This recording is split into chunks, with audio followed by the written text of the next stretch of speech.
Saya mengundang saudara-saudara sekalian untuk turut bersama saya masuk dalam perjalanan keseharian untuk pembentukan kerohanian kita, di mana kita akan praktek solitude, silence, stillness, and scripture reading. Dan satu hari per minggu kita dedicate untuk bersama Tuhan. Dengan itu kita membangun ritme hidup yang baru. Shalom semua, selamat sore. Terima kasih sudah ready semua untuk Bible Study. Thank you untuk semangatnya, yang siap dengan kata-kata, siap belajar. Untuk hari ini, saya mau salam kepada semua jemaat terkasih yang melayani sebagai usher online. Dan juga saya mau sambut teman saya yang lama ini, Dr. Fifki. Apa kabar Fifki? Thank you so much sudah berkali-kali ya gabung. Juga Ibu Jane Carroll, tadi dari atas saya lihat dari Jane Carroll dari Banyuwangi. Dan tim semuanya sudah siap juga. Juga ada Carup Anik. Thank you for joining dari Switzerland. Ibu Feni udah sehat Ibu Feni. Luar biasa. Senang sekali loh saya bisa lihat Anda bisa mengetik hari ini. I know it's very painful sakitnya kemarin ya. Dan ada dari Merauke, Pak. Wow, luar biasa. Rora, thank you untuk bergabung, luar biasa. Senang sekali saya bisa punya teman-teman yang dari Merauke mau belajar Alkitab. And thank you Pak Waluyo. Oke, koreksi ya. Sudah 1999 di Jakarta. Oke. Tapi pengalaman kita itu di Manokwari, di Fak-Fak, itu sangat-sangat berkesan sekali. Oke. Apa kabar Jayadi? Senang sekali bisa bergabung. Juga Pak Andrian, terima kasih untuk bergabung. Salam buat Jing-Jing. Saya berdoa semuanya dalam keadaan baik-baik dalam situasi seperti ini ya. Tapi kalau benar-benar hidup bergaul dengan Tuhan setiap hari, hari per hari, kekuatan dari Tuhan itu memang solid. Dan ini nggak main-main, kita nggak ngomong fiktif ini ya. Karena hidup dengan Tuhan tuh nggak ada hubungan sama khotbah sebetulnya. Saya kalau bagikan ini, just sharing with you my personal experience gitu. Jadi saya mau dengar Anda juga bisa membagikan di komen pengalaman-pengalaman Anda dengan Tuhan. Oke. Kalau nerima terus tapi nggak dipraktekin, nanti Anda akan sakit. Banyak informasi tapi tidak menjadi manifest menjadi gaya hidup. Oke. So thank you so much untuk Manado, Marcella Christie, tadi juga ada dari Manado, siapa dari Sondak ya tadi ya. And thank you so much untuk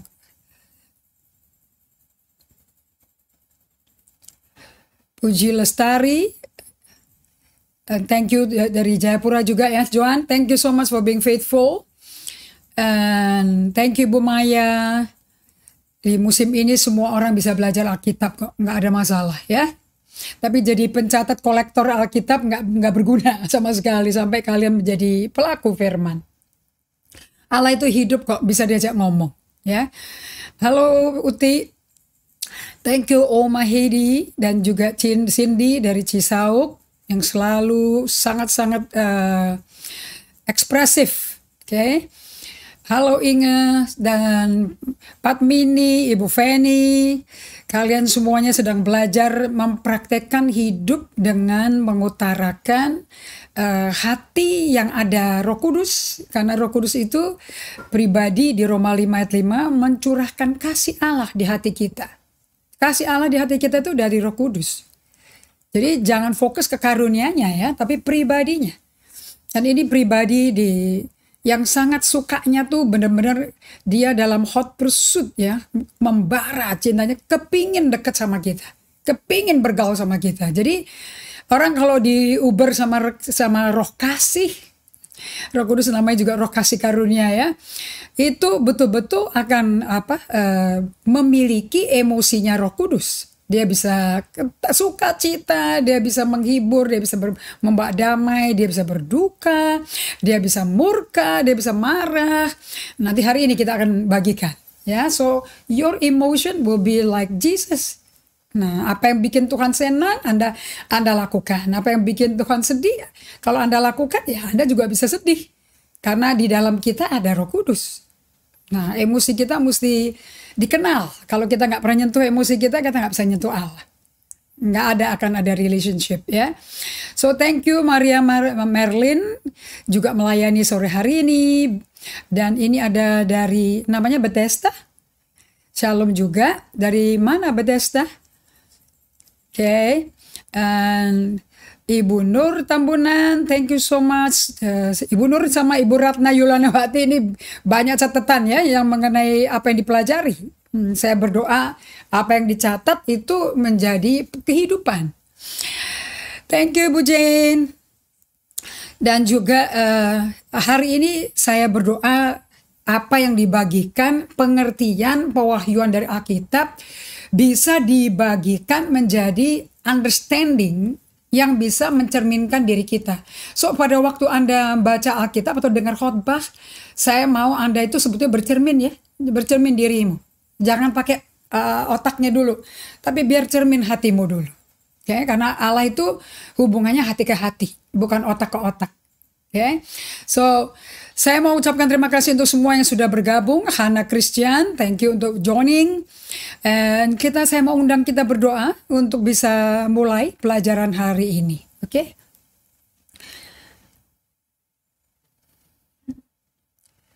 Thank you Bapa kami di surga yang terkasih. Dengan Roh Kudus menjadi guru yang berdiam, beralamat di hati kami. Tentu kami bisa memiliki GPS yang tidak bisa salah.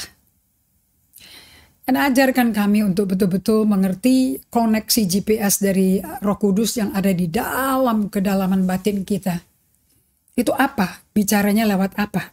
Kepada jiwa kita, kepada pikiran, perasaan kita. Aku minta Bapa Roh Kudus bicara, tuntun kami. Dengan caramu sendiri, kau tuntun kami semua. Di dalam nama Yesus Kristus kami berdoa mengucap syukur. Amin. Oke, Anda sudah siap dengan catatannya semua ya? Karena catatan nggak pernah lupa. Kalau saya pakainya di handphone, catatannya. Saya berdoa Anda juga punya catatan sendiri yang make it handy. Di mana Anda bisa review kembali atau mungkin diingetin Roh Kudus ya. Ini kayaknya pernah diajarin waktu itu. Ayat ini kok menemplak atau menyentuh hati saya. Nah kalau sampai ada rasa berbicara tersentuh, Anda mesti dengerin. Karena Amsal 4 ayat 23 berkata, dari segala-galanya above all else, jaga hati kita dengan segala kewaspadaan. Karena Tuhan maunya dari hati kita keluar pancaran hidup. Bukan kematian, tapi pancaran hidup. Jadi Roh Kudusnya memang maunya keluar, maunya manifest. Roh Kudus itu maunya demonstrasi, karena dia adalah pribadi yang mensahkan Yesus itu anak Allah.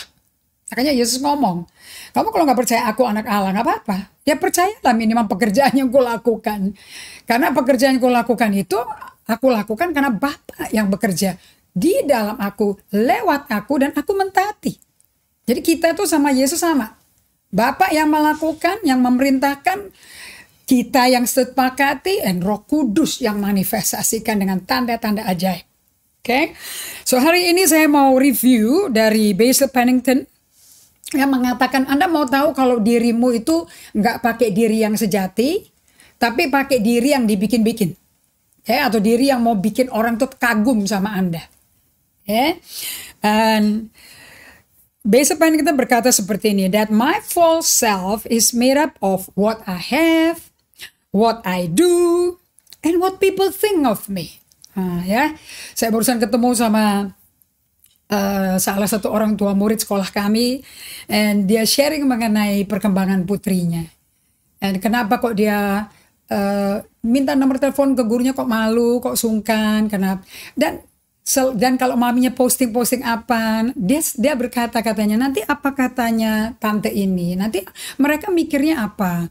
Dan semua pengajaran ini yang dari emotionally healthy spirituality, dari Peter Scazzero and Gary Scazzero. Saya senang sekali sekarang istrinya udah punya podcast sendiri. From this book, okay. Dia ngajarin berhenti berpura-pura bahwa segalanya baik dan ubah hidup Anda. Okay. Stop pretending that everything is fine, God is in control, tapi hidup sehari-harinya berbeda. Okay. Dia mengajarkan ada 8 hal yang you need to quit from. Okay. Menyangkal diri pikul salib itu jangan di-quit, itu perlu, tapi tidak diterjemahkan berarti bahwa Anda itu kalau udah ikut Tuhan nggak boleh bertemu teman di kafe, sharing firman di kafe, harus studi di rumah sendiri, belajar terus. Jadi kutu bukunya sekarang bukunya Alkitab gitu. Padahal Anda nggak bisa seperti itu. You have to be, it's okay to express if you love music, you like to cook, karena itu cuman alat, cuman saluran kok. Tapi yang pentingnya dari kehidupan kita, tujuannya dipanggil Tuhan is to love one another well. Perubahan transformasi oleh Tuhan di dalam kita, oleh Tuhan dalam kita. You don't change yourself. Okay? Itu supaya karakter Kristus, pribadi Kristus keluar. Nah, pribadi yang bukan dari Kristus itu disangkal, disalibkan. Nah, ada 8 hal yang Anda mesti stop.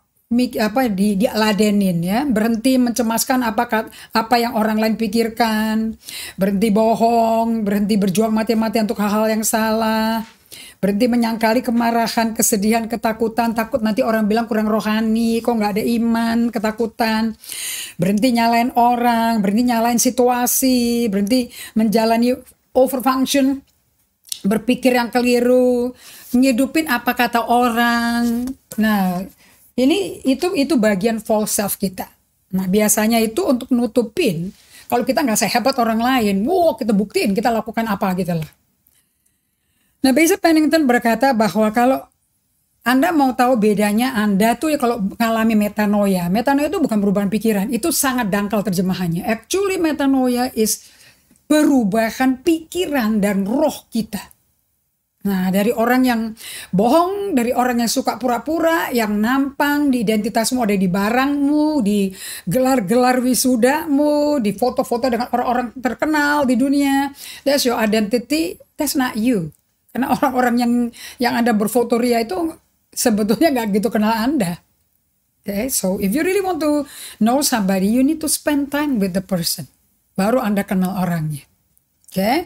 Jadi kayak pengunjung-pengunjung gereja ya agak susah kenal sama pemimpin sebagai gembala, sebagai pendiri gereja, agak susah kalau cuma dengerin khotbah, aku tahu dia. That's fake. Itu bukan yang sesungguhnya. Okay. Nah, Basil Pennington, Anda bisa dengerin dia kok di YouTube. Okay. Very good. Dia ngomong seperti ini, if you want to know kalau Anda itu pakai false self apa enggak, gampang. Just stop for a moment. Coba perhatikan cara-cara diri Anda mengenakan topeng-topeng apa enggak gitu loh ya. Dan topeng ini biasanya Anda yang bikin sendiri. Nah, untuk Anda mau tahu Anda itu pakai topeng apa tidak, you need to stop for a moment. Berhenti dulu sejenak dan pikirin. Kalau nanti mau ketemu siapa, bagaimana Anda perkenalkan dirimu? Karena apa yang Anda lakukan, Anda punya, apa orang pikir mengenai Anda, itu kan false self kan. Nah, jadi nanti Anda kalau berkenalan sama orang, mau ketemu orang, mau bawa diri yang mana. Untuk itu Anda perlu berhenti sebentar. Dan Anda perlu pikirkan. Nah, saya akan bisa bagikan bahwa orang kalau memakai diri manusia lamanya, manusia lama saya dulu seperti itu. Apa kata orang, bagaimana penampilan saya, itu sangat penting. Apa yang sudah saya raih, apa yang saya sudah miliki, itu penting sekali. Nah, sekarang sudah di dalam Kristus, lahir baru, mengalami baptisan Roh Kudus, apalagi saya lakukan day by day. Nah, itu bedanya false self sama true self nyata banget. Gampang sekali, lebih jelas sekali. Whose voice am I listening? Suara siapa yang saya mau dengerin? Nah, kalau kita mau perkenalkan diri kita, maunya gimana kita pikirin, itu akan menjelaskan dengan keras sekali bagaimana Anda kepingin orang lain ngelihat Anda. Anda mau dilihat sebagai orang yang rohani, yang penuh dengan sukacita, penuh dengan iman, orang ibu iman atau bapak iman kayak si Abraham. Anda mau jadi orang seperti itu. Well, Abraham tuh jadi bapak iman butuh 25 tahun membentuknya. Dia nggak lahir karena ketemu Tuhan langsung jadi bapak imam. No, malah semua manusia lamanya keluar semua. Pendusta bukan? Pinter bohong kan? Nah, jadi Anda mesti tanya, coba berhenti sejenak ya. Pikirin bagaimana Anda mau perkenalkan diri Anda. Ke siapa aja. Bagaimana cara Anda mau memperkenalkan diri Anda, berbicara keras tentang bagaimana diri Anda mau dipandang orang lain. Kapan saja Anda mengundang orang-orang untuk datang melihat diri Anda dari segi apa yang Anda punya. Bagaimana penampilan Anda. Apa yang Anda kerjakan, apa yang Anda telah raih. Nah, hati-hati. Itu udah manusia palsu. Kita belajar dari minggu lalu, dan 2 minggu actually ya, bagaimana penjelasan Basil Pennington ini disahkan oleh perkataan tulisan dari Matius di Injil Matius atau Lukas, Dr. Lukas di Lukas 4, Matius 4 disahkan total perkataannya ya, karena Basil Pennington dapatnya dari Alkitab kok ya. Mengusulkan bahwa seluruh pencobaan yang dialami Yesus, dan ini atas kehendak Roh Kudus loh. Jadi Roh Kudus akan bawa kita untuk mengalami pertemuan dengan manusia palsu kita, manusia lama kita, dan ketemu sama manusia baru kita. Kita akan ketemu. Oke, makanya if you know yourself so well, you will know God. Basil Pennington mengusulkan dari Matius 4, Lukas 4, Markus 4, semuanya 4 semua nih saudara ya. Bahwa pencobaan-pencobaan iblis bagi Yesus di padang gurun, ini kehendak Roh Kudus ya. Roh Kudus yang bimbing dia ke padang gurun untuk dicobai sama iblis. So Anda kalau ditemani Tuhan, saya pelajari ya, seluruh firman Tuhan, apakah itu Daud, apakah itu Musa, apakah itu Yosua, saya masuk ke Yosua sebagai reading harian saya, oke? Apakah Esther, apakah Yesaya, apakah Yeremia, apakah Paulus, apakah Timotius, tidak ada kata di Alkitab yang tidak berkata seperti aku ikut Musa, aku akan sertai kamu Yosua. Seperti Daud, Tuhan aku akan menyertai kamu Daud. Kamu gak usah takut sama si Goliat itu. Aku yang menciptakan langit dan bumi. Aku yang bikin si Goliat itu. Ukurannya 2 kali, 3 kali lipat lebih tinggi daripada kamu. Aku gak menyertai si Goliat. Aku nyertai kamu. Karena aku punya hubungan sunat sama kamu. Which is a covenant. Artinya relationship yang erat, yang satu, yang intim. That's covenant. Okay? So, si Basil Pennington menjawab bahwa Roh Kudus yang bawa si Yesus ke padang gurun. Untuk apa? Setan itu cuma bisa mencoba untuk kita kembali pakai manusia lama. Itu aja. Maka semua cobaannya setan bikin Yesus harus ngapain? Menceritakan pribadinya? Oh enggak, pribadinya diidentifikasikan dengan kamu bisa bikin ini enggak? Kamu bisa bikin ini enggak? Kamu bisa bikin ini enggak? Loh, pribadi kita kan bukan apa yang kita bikin. Suatu hari saya ngomong sama pemain piano gereja kami. Saya bilang tanganmu lentik sekali ya di piano ya. Kalau sampai 1 jari putus patah, siapa kamu sebetulnya nanti? Karena kerjaanmu akan berhenti jadi pemain piano. Tapi saya pernah lihat sih, ada di acara di Amerika ada satu anak American yang cacat, jarinya cuma 2 tapi main piano. Anak buta pun main piano. Nggak ada masalah. Nah, maksud saya menyampaikan ini adalah kok identitasmu jangan disamakan dengan apa yang kau buat. Dan itu manusia lamamu. That's not the real you. So, iblis berupaya agar Yesus hidup dari jati diri palsunya. Itu seluruh dari pencobaannya yang dia buat belak-belakan di padang gurun. Jadi kalau Anda lagi susah, ini kan pandemi kan padang gurun. Nah, ini yang keluar ini siapa sebetulnya? Manusia lama Anda atau manusia sejatimu? Kalau manusia sejatimu Anda hidup karena percaya. Apa kata Tuhan? Kalau manusia palsumu, wah agak repot. Karena identitasmu, apa yang kupunya, yang punya sekarang ditekor, dipotong sama perusahaan. Kalau Anda pegawai, gaji dipotong, bahkan di PHK. Atau kalau punya bisnis sendiri, ordernya berkurang, wah cut semua. Karena identitasmu adalah apa yang kau punya dan kau lakukan. Dan nanti apa kata orang. Tapi kalau identitasmu adalah seperti Yesus, nah dia berkata, semua tawarannya si iblis kan ditolak kan? Kenapa? Karena Yesus tahu siapa dia. Dan siapa dia di hadapan Allah. Dan siapa dia di dalam Allah. Ini yang kita mesti punya. Before God, Mazmur 37 ayat 7a ya. Berdiamlah di hadapan Allah. Dan nanti-nantikan Tuhan. Dan mendengar Tuhan. Jadi waktu Anda berdiam itu di hadapan Allah. You know by faith God is in front of you. Karena dia ada di depan, ada di kiri kananmu, ada di belakangmu, ada di atasmu, ada di bawahmu. His presence is everywhere. Oke? Tapi kalau dikatakan menanti-nanti Tuhan, itu Anda mau menanti dia di dalam Anda berbicara. Itu beda lagi sama omnipresentnya. Ini specific presence for you. Sehingga Anda bisa dengar apa yang dia sampaikan ke Anda. Nah, Yesus tahu di hadapan Allah dia siapa dan di dalam Allah dengan itu siapa. Jadi yang terakhir saya bagikan kepada Anda bahwa identitas yang Tuhan mau dan Anda itu bisa tenang. Dan hidup Anda nggak terombang-ambing dengan apa kata orang. Oke? Itu jika Anda memakai identitas siapa Anda dalam Kristus. Makanya di 2 Korintus 5:17 begitu Anda lahir baru, Anda adalah ciptaan baru di dalam Kristus, yang lama sudah berlalu. Nah, jadi yang lama itu yang suka dihidupin lagi, yang saya suka sebut Frankenstein, yang kalau pencobaan godaan tuh hanya ngidupin yang lama kok. Padahal Tuhan fokusnya kalau kamu hidup di bumi ini, Anda baca suratnya si Paulus ke Timotius, latihan badani bagus kok. Memang perlu. Tapi lebih penting latihan manusia batiniah. Melatih manusia batiniahmu, Anda harus mengembangkan otot. Silence, solitude, and stillness. Di mana suara Tuhan akan dominan dibanding suara orang. Suara dirimu, suara ancaman orang, suara pikiran-pikiran yang lain, suara iklan, suara apapun. Is God's voice prevalent di dalam hidupmu. Katanya orang Kristen harus hidup di kitab Galatia yang dari Kristen kedagingan semua. Paulus nasihatkan, hiduplah bersama Roh Kudus. Hiduplah dipimpin Roh.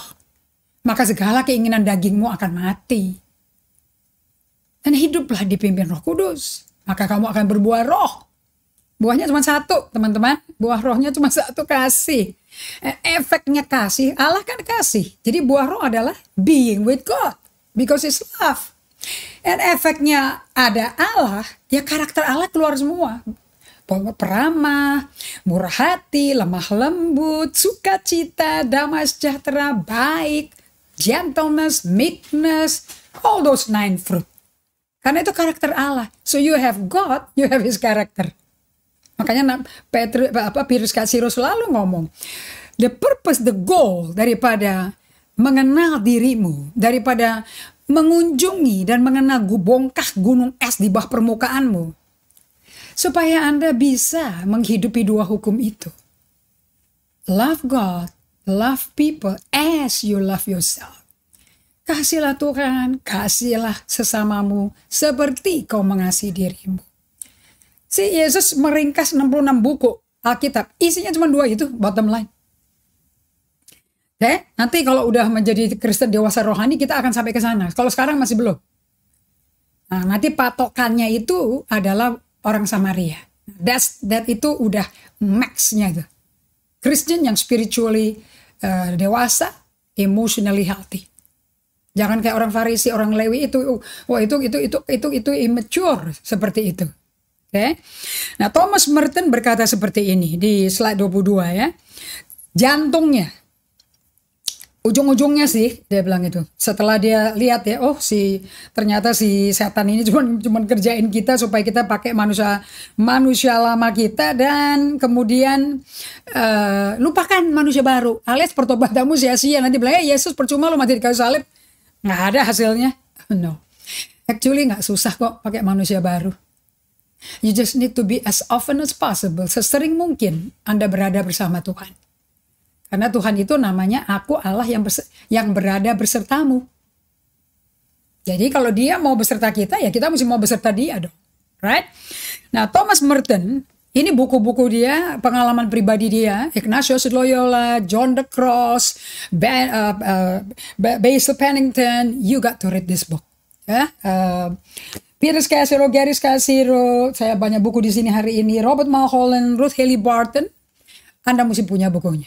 You cannot depend on just one book. Ternyata dari satu buku EHS itu adalah kompilasi buku-buku ini semua. Penulisnya semua ada di semua. Di dalam, actually di dalam The Day by Day. So jantung or the core, Thomas Merton berkata ya, jantungnya daripada cara-cara salah kita. Sehingga kepribadian kita jadi salah.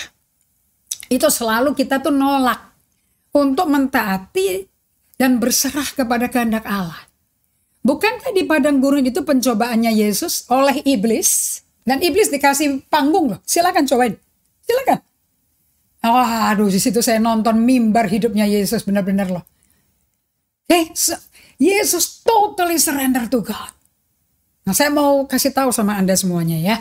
Kok bisa begitu? Yesus datang ke bumi sebagai manusia sempurna ya. Bisa berdosa nggak? Bisa. Kalau nggak pencobaan ini bohong. Buat apa? Dikasih 3 pasal. Ngulang-ngulang mengenai pencobaan di padang gurun. Apakah dia manusia sempurna? Penuh kelemahan kayak kita? Of course dong. Karena kan dia dicobai setelah 40 hari 40 malam nggak makan nggak minum. Dan dia berkata apa? Dia lapar.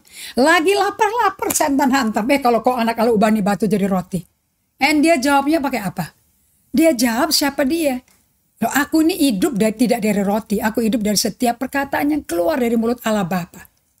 Alias aku nggak dengar Allah Bapa ngomong, aku diem. Jadi hidupnya ini betul-betul sinkron. Anda kan tahu ya, Bapak Surgawi, Yesus sama Roh Kudus nggak pernah bertengkar sampai hari ini loh. Nggak pernah ada salah paham. Nggak pernah ada miskom.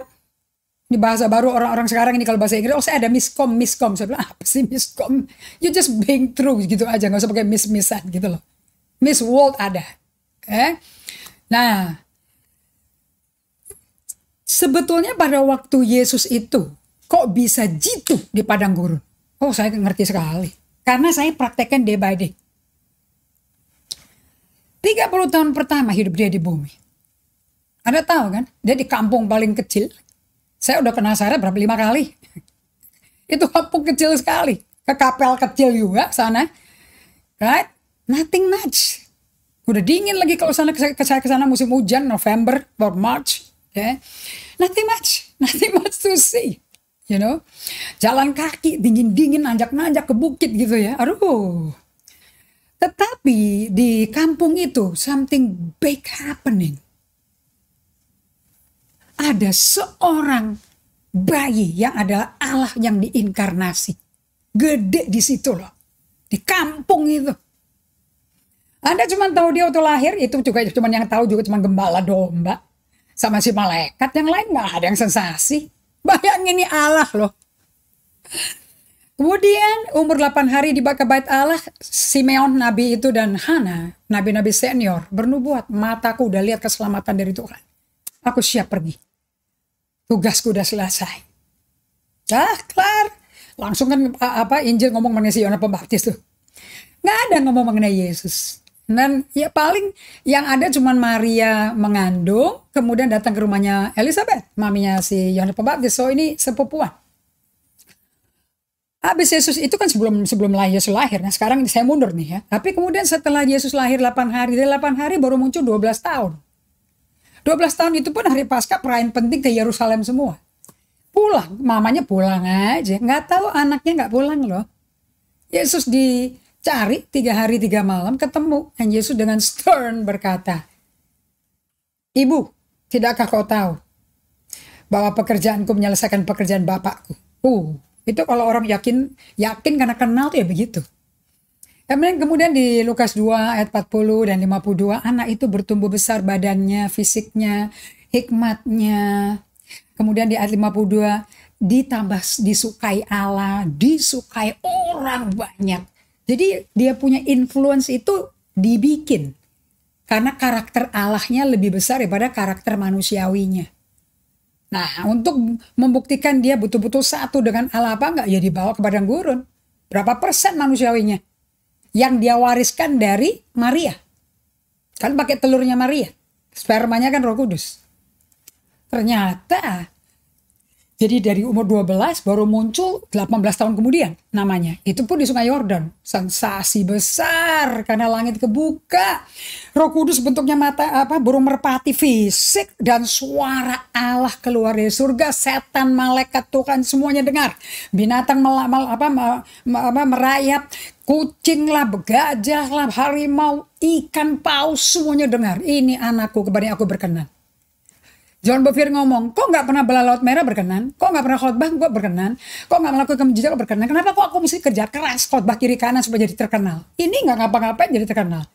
John Bevere tidak mendapat pewahyuan waktu itu. Tahun-tahun tersembunyinya Tuhan Yesus. Lebih baik Anda punya tahun tersembunyi dengan Tuhan Yesus yang nggak dikenal dan tidak bikin Anda terkenal orang. Tapi Anda terkenal sama Allah Bapa. Nah itu dia hidup dengan solitude in solitary 30 tahun. In stillness and silence. Nah ini Peter kasih orang ngajarin gini. Waktu Anda berdiam diri, bisa breath prayer, tarik napas, and minta Roh Kudus penuhi Anda. Dan waktu Anda lakukan itu Anda bikin space di jiwamu. Untuk Roh Kudus keluar dari dalam. Darinya ditindis-tindis dengan segala macam emosi yang Anda lalui setiap hari, yang Anda nggak pernah hiraukan, nggak pernah diladenin, karena Anda nggak ngerti Amsal 4 ayat 23 diapain itu ayat. Akibatnya Roh Kudusnya dorman kalau Catherine Coleman. The Holy Spirit is bound here. Jadi kalau lagi keluar dari pintu yang setelah dia ngomong I die a thousand death, langsung berkata, aduh aku berduka karena Roh Kudus dibelenggu di sini. Nah itu dibelenggu sama apa? Jiwa yang banyak yang cemas, luka, amarah, takut, sedih, tapi nggak pernah dikunjungi, nggak pernah di-touch, ditumpuk semuanya. Jadi Roh Kudusnya tertindas di bawah. Nah kalau Anda solitude silence, karena dia kuasa kebangkitan Allah, dia nembus semua itu. Emosi-emosi yang membuat Anda menjadi kayak apa Anda sekarang, gitu loh. Okay? Nah kalau dia keluar, dan Anda berdiam, Anda kasih ruangan. You make a living room buat dia, di level jiwamu. Sehingga hadirat Allah kerasa keluar dari dalam Anda. And you can feel heat in your body. Presence-nya ada. Bahkan bisa dengar suaranya. Bayangin Yesus lakukan ini 30 tahun. Kira-kira jiwanya isinya apa ya? Of course jiwanya sepenuhnya Allah. Makanya digoda sama setan. Ayo buat ini batu jadi roti. Ayo jatuhin dirimu sana. Mana malaikatnya? Gue mau lihat topang kamu apa enggak. Buktikan loh kamu Mesias. Ayo sembah aku sekali, gue kasih seluruh kerajaan ini. Yesus menolak semua dengan sopan. Gak marah-marah, gak emosional, sopan. Ada tertulis. Ada tertulis. Jadi dia identifikasikan diri dengan apa?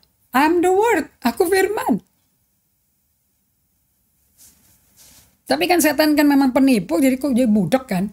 Nah Anda melihat sendiri bagaimana Yesus surrender ya. Berserah total sama Bapaknya. Thomas Merton berkata, jantungnya kita kalau sampai hidup dengan jalan yang palsu, cara yang palsu, keberadaan kita tuh palsu. Itu karena kita menolak untuk berserah sama Tuhan. Udah gitu menolak berserahnya caranya berdosa lagi. Jadi I'm enjoying myself melakukan ini, reading this kind of book. Karena apa yang saya baca di buku, saya alami melalui these two. Hanya 2 alat ini. Saya pakai dari buku-buku lain, kecuali Dallas Willard punya ya. Dallas Willard dan Johnson, daily office-nya mereka. Ini bukan devotion. Devotion bagian dari daily office. Ini bagian untuk Anda berdiam, tunggu Tuhan. Dan izinkan Tuhan masuk dalam hidupmu. That's that book yang Anda lihat di screen itu. Oke, nah kalau Anda nggak datang ke Tuhan dan izinkan Tuhan akses full ke dalam jiwamu, I don't think you can change karena Anda nggak bisa berubah. Pakai IQ Anda, intelektual Anda nggak bisa. It takes God to change you. Jadi kalau saya ngomong kayak begini, saya juga kalau Anda salah melulu, saya juga nggak bisa. Sekarang saya udah kapok, ngapain marah-marah, buang-buang tenaga. Kenapa? I cannot change you.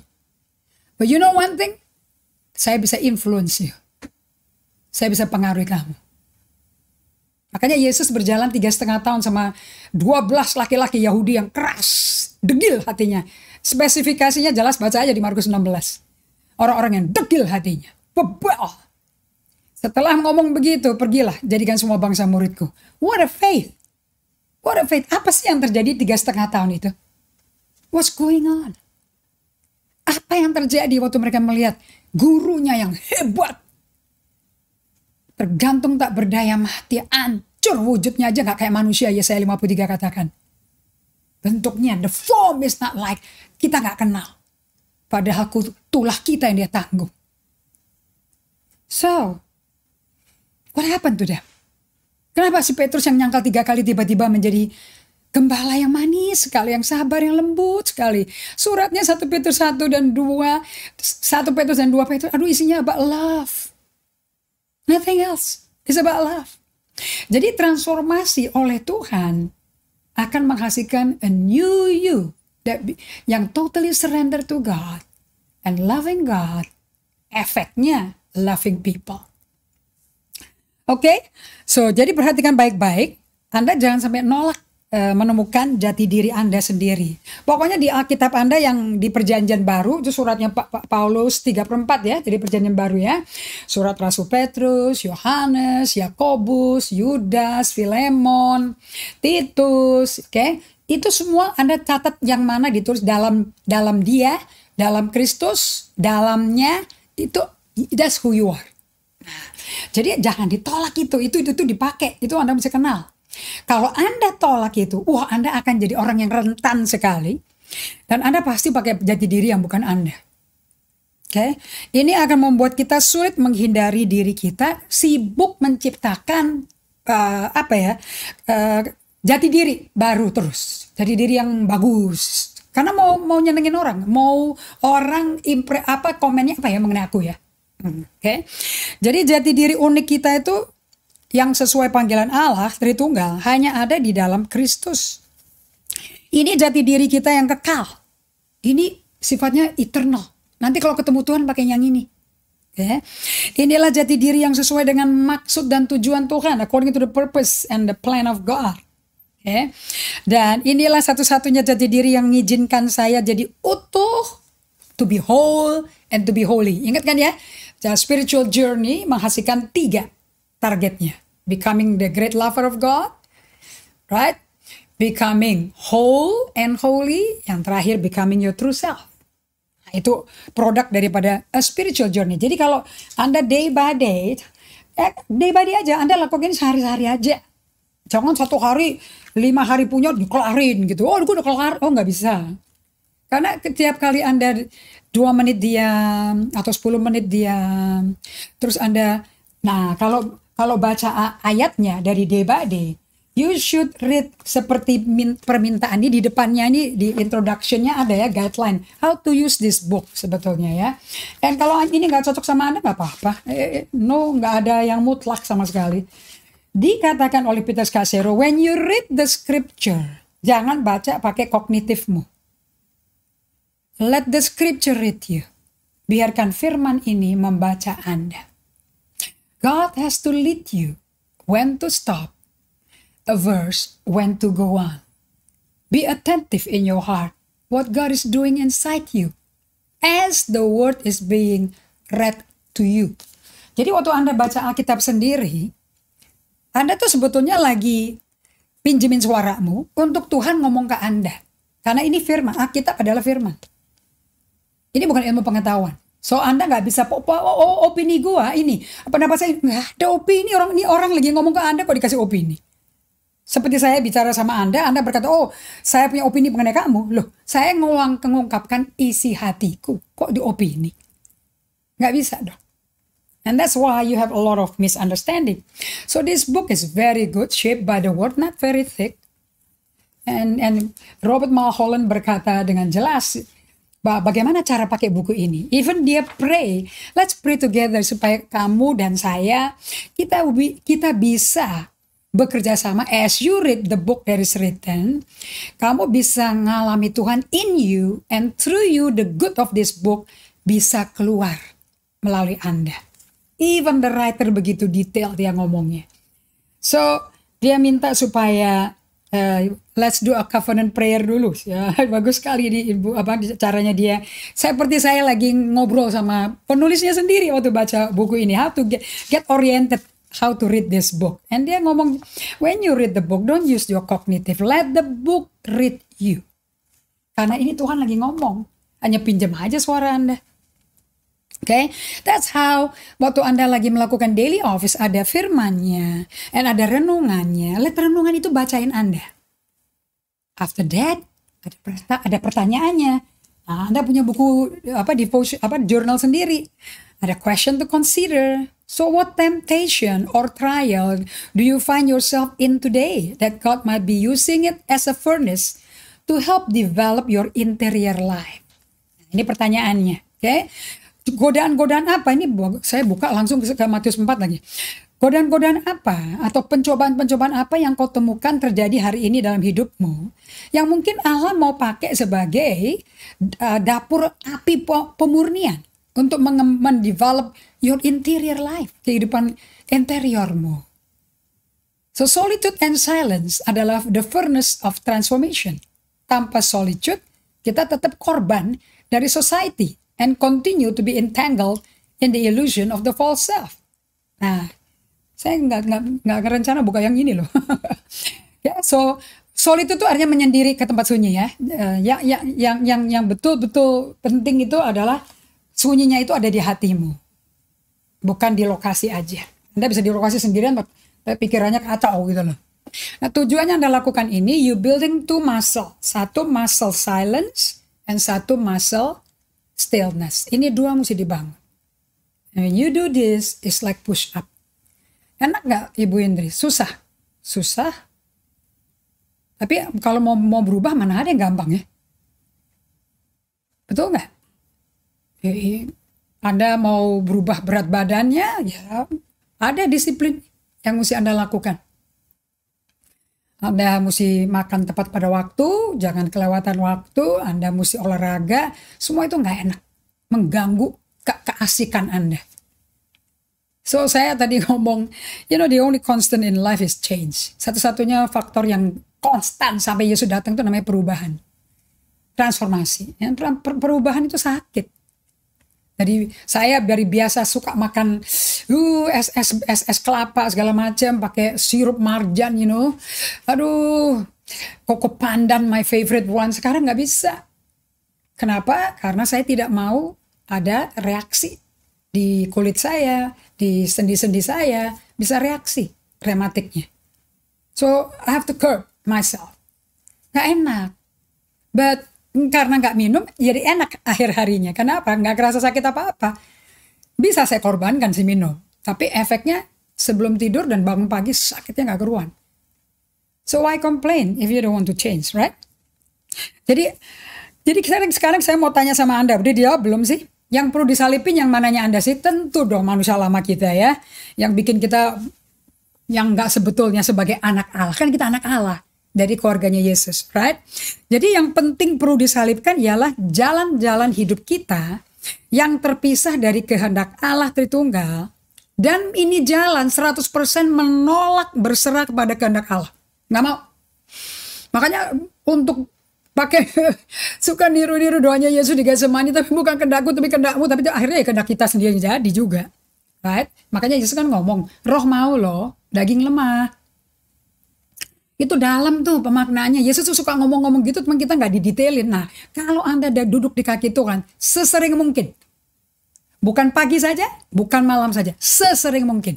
And you don't need to be with God for 5 hours. You can be walking, Anda bisa jalan di mobil, sambil duduk di mobil, and you just take a deep breath and be with Jesus. Bisa dong, nggak ada masalah kan.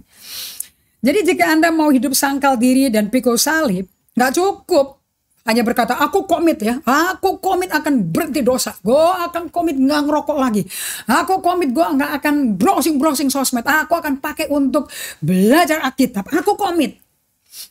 Encer, kata Thomas Merton, terlalu encer ngomong kayak begitu. Mustahil lah, pasti kamu akan nonton browsing lagi.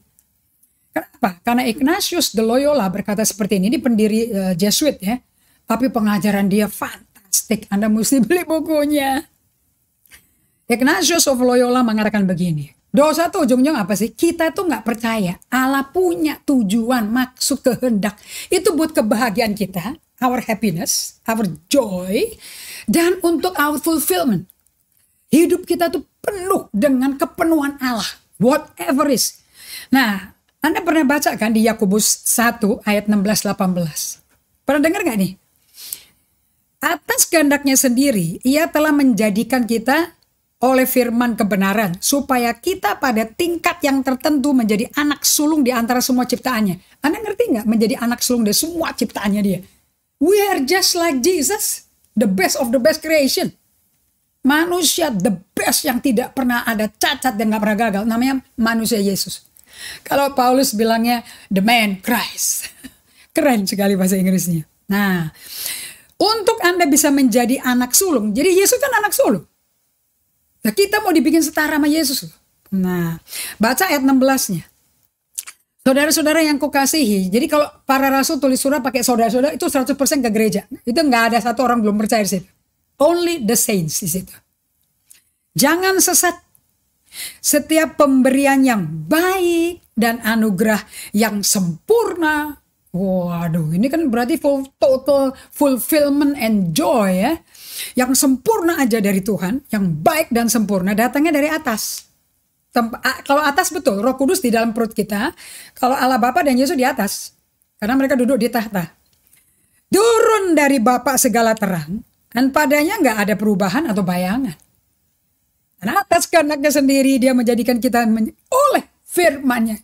Melalui firman aja loh, kita jadi loh. Jadi kalau Anda nggak pernah bergaul sama firman, bagaimana firman-Nya jadi Anda? Nah, ini namanya the word shape you.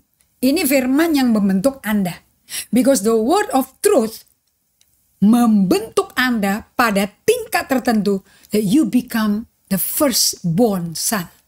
Menjadi anak sulung. Anda lihat gak nih? Shaped by the word. Dibentuk oleh firman. Nah, oke. Well, kita semua ini udah jatuh dalam dosa.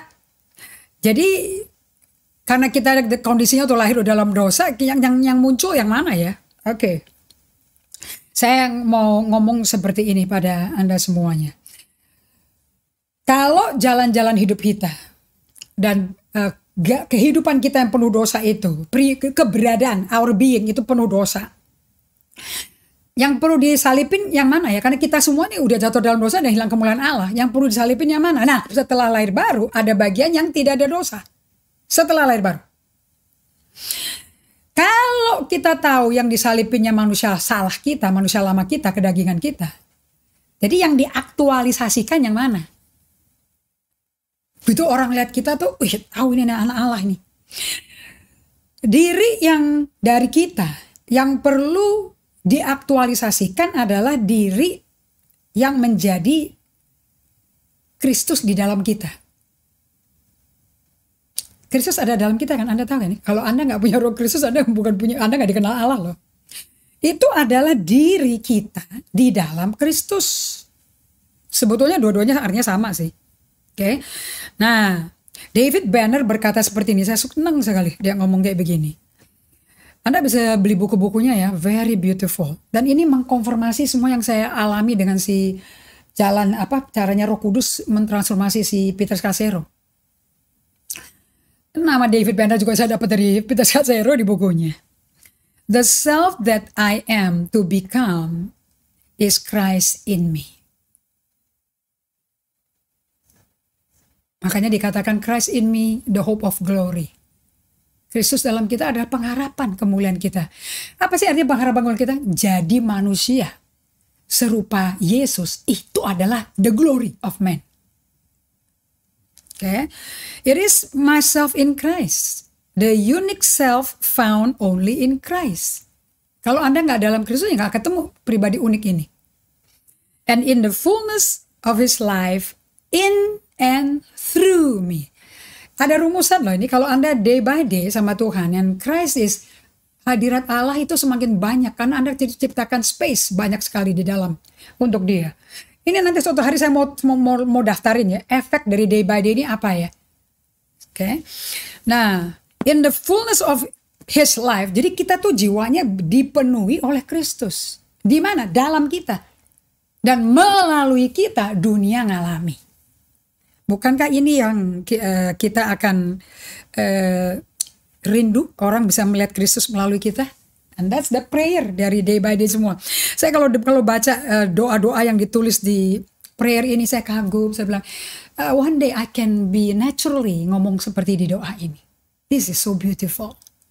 So doa pun menjadi bahan pelajaran buat saya. How do I come? Kapan aku sampai ke level ini Tuhan? That I have this understanding and this relationship with you. Beautiful prayernya. Okay? Beli bukunya Anda bisa beli kok di Tokopedia. Ya.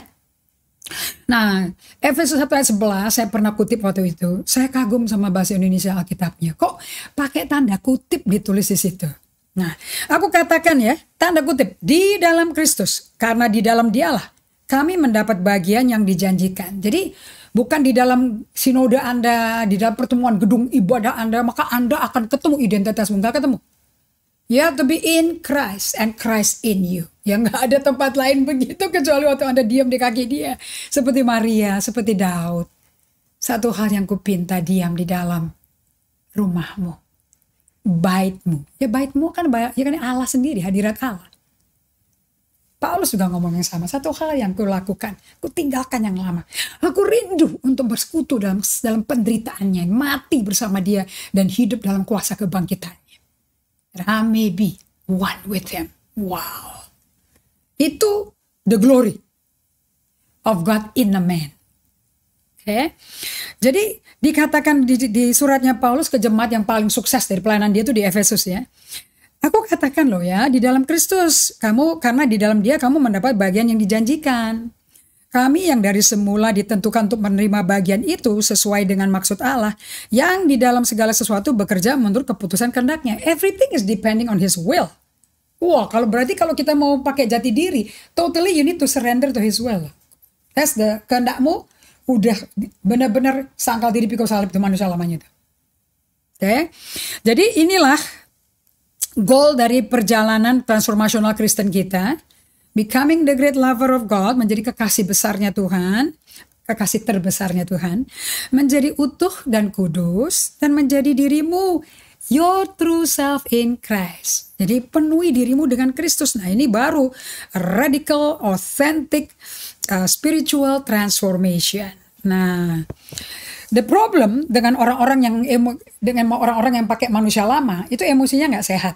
Karena Anda fokus ke apa yang kamu mesti punya, apa yang kamu mesti raih. Nanti apa kata orang tentang aku? Wah kalau kayak gitu ya susah. Untuk Anda mengerti orang yang jelas di Alkitab pakai manusia lama itu namanya Raja Saul. Untuk Anda mau lihat orang yang kenal Tuhan dan dikenal Tuhan namanya Raja Daud. Ini buat nanti ya hari Sabtu ya. Know yourself that you may know God. Ya.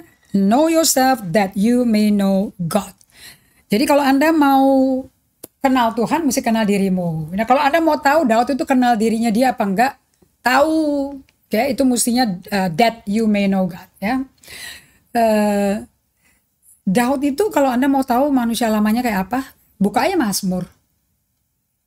Kalau di surat Samuel nggak kelihatan. Tapi kalau di Mazmur kelihatan banget. Ya, waktu dia mau dibunuh 6 kali sama Saul. Saul itu orang yang emosinya gak sehat tapi gak sadar. Dan terus memimpin dan melaksanakan perintah Tuhan yang dia dengar lewat Samuel. Cara manusia salah itu. Dia tidak melakukan sepenuhnya kehendak Allah. Dan merasa bangga. Dan berkata, aku udah kelar. Aku mengalahkan semuanya. Nah, beda sama si Daud. Kalau Daud itu kenal Tuhan karena dia kenal dirinya dulu. Dan waktu dia lihat dirinya lemah, gak berani, gak ketakutan, kepingin mati. Atau kepingin bunuh balik, marah sama Tuhan. Nah, dia lihat kondisi emosi yang rusak total itu. Yang gak cocok seperti apa yang kita baca di kitab Samuel. Wah, luar biasa pengalamannya, keren di situ. Tapi kalau di Mazmur, loh kok lain? Nah, itu manusia lamanya dia bawa ke Tuhan. Makanya kenal dirimu, baru Anda bisa kenal Tuhan. Bawa dirimu yang lemah, yang gak mampu, yang gak kuat, Yang jelek, yang hancur-hancur, yang rapuh, puing-puing. Memang Tuhan senang kita puing kok. A broken heart. Dia nggak pernah despise. Bawa itu ke Tuhan. 2/3 Mazmur itu lamentation loh. Ratapan. Dia ngeratap.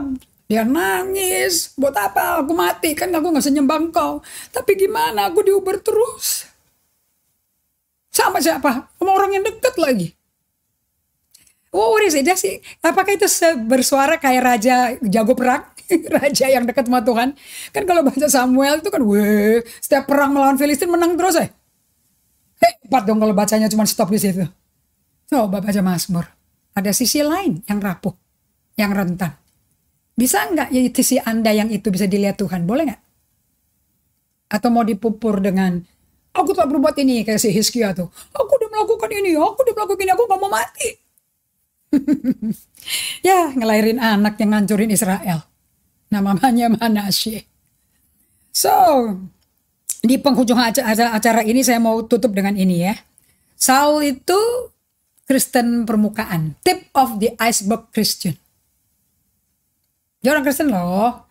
Dia menyembah Allahnya Abraham, Ishak, Yakub loh.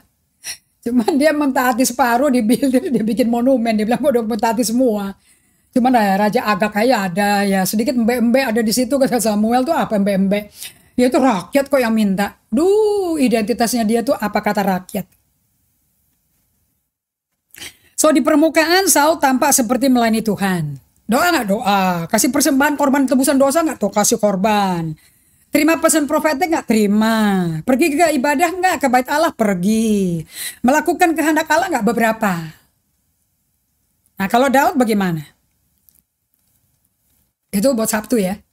Nah kalau kita lihat di gunung es ini daripada Saul, di bagian bawahnya Saul mengandalkan hidupnya, identitasnya itu 100% tergantung pada pujian dan dukungan orang lain. Kan dia benci sama Daud gara-gara pujiannya pindah dari dia ke Daud. Saul mengalahkan beribu-ribu. Kalau si Daud berpuluh-ribu. Ya. Bahkan si Saul waktu bertobat aja dia takut ditolak sama rakyat. Nanti kalau gue ngaku salah, aku ngaku aku berdosa sama Tuhan, aku gak mentaati firman-Nya, nanti rakyat menolak aku, nanti hilang pamorku. Itu bagian bawahnya tuh. So, saya berdoa dengan pesan seperti ini, Anda dengerin, dan diulangi lagi nanti di YouTube, supaya Anda tahu gunung esmu tuh kayak apa isinya. Nah, jagonya Daud itu, dia integrasi manusia lamanya dia sama Yesus sampai disalibkan oleh Tuhan dan dikeluarin manusia baru. Jago sekali. I have to learn a lot from him. Saya suka kitab Mazmur sekarang. Oke, let's pray. Dan kita akan bertemu lagi Sabtu ya. Thank you Lord untuk kabar baik, berita bagus yang luar biasa dari Galatia 2 ayat 20. Dengan manusia baru kita tidak lagi hidup dengan manusia lama, tapi dengan iman di dalam anak Allah yang cinta kami. Thank you Jesus. Thank you untuk daily solitude, silence, and stillness. I never know the miracle of this. Thank you so much. Aku berkati semua teman-teman kami pembelajar Alkitab dari Merauke, Manado, Switzerland, Jayapura, Banyuwangi, Jakarta, Depok. I bless all your people. May they know themselves, Lord, so they can know you. Kami berikan hormat pujian hanya bagimu dalam nama Yesus. Amin. God bless you semuanya. Tuhan berkati. Senang bisa melihat teman-teman yang bergabung untuk belajar lagi. Sampai Sabtu. God bless you.